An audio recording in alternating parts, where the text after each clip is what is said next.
Allez, c'est parti. On va se plonger dans le guide du vrai monde, mais la version sans filtre. Celle que personne, mais alors personne n'a les couilles de vous balancer en pleine gueule. Ouais. Voilà. Le temps est donné, je pense, c'est ce niveau de franchise, ce niveau de on s'en bat les couilles du politiquement correct qu'on va avoir aujourd'hui. Donc, je vous préviens, accrochez-vous bien à votre siège. Bon, on commence par le commencement. La première épreuve, la première source d'angoisse universelle, le CV. Oui, ce document, ce putain de document qui est censé résumer toute une vie en une seule page. Une véritable guerre des nerfs. Et là, direct, on tombe sur un cas d'école. Un truc que plein de gens vivent.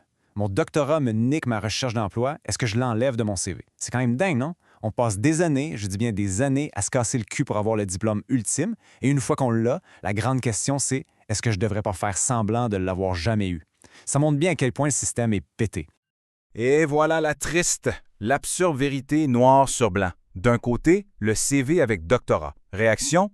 Oula, lui, on n'aura jamais les moyens. Statut surqualifié. De l'autre côté, le même CV sans le doctorat. Et là, magie. Ah, enfin quelqu'un de normal. Statut employable. C'est à se taper la tête contre les murs. Votre plus grande réussite intellectuelle devient un handicap. On pense que vous allez coûter un bras ou que vous êtes juste un putain de théoricien casse-couille. Alors, qu'est-ce qu'on fait? On n'a pas le choix. Faut être cynique. Le conseil, il est simple. Testez les deux versions. Fabriquez-vous deux identités.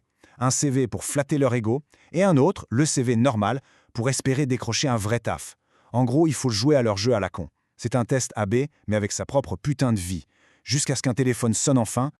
Allez, on quitte le monde merveilleux des CV pour aborder un autre grand chapitre, la jeunesse. Et plus précisément, ces fameux choix qui forgent le caractère, comme disent les vieux.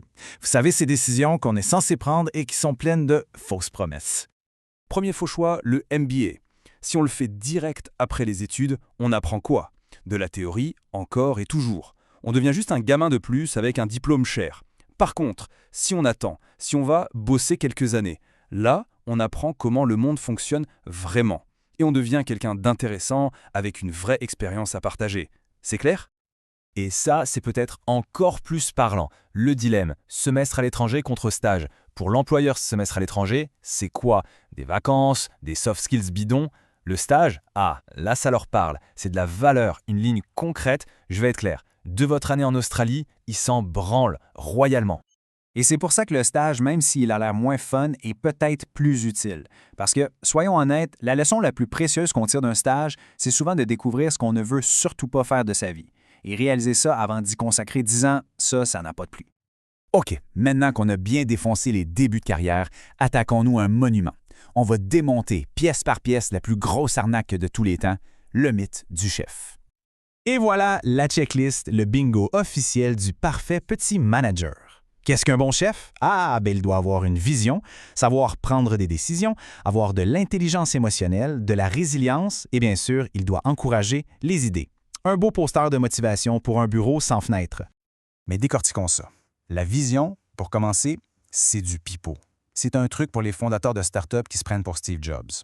Un bon chef, son vrai boulot, c'est d'inspirer la confiance, de faire en sorte que son équipe se dise « OK, avec lui, même si ça merde, on va s'en sortir ».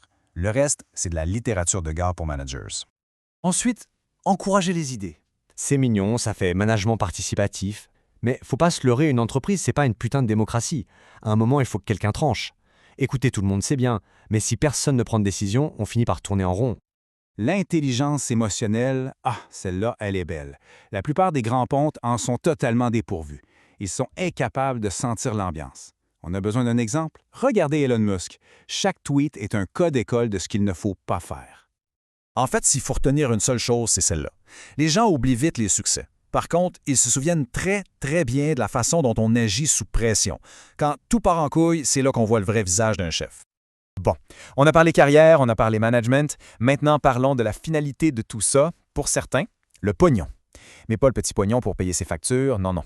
Le pognon avec un grand P. Et la question qui tue, la postérité.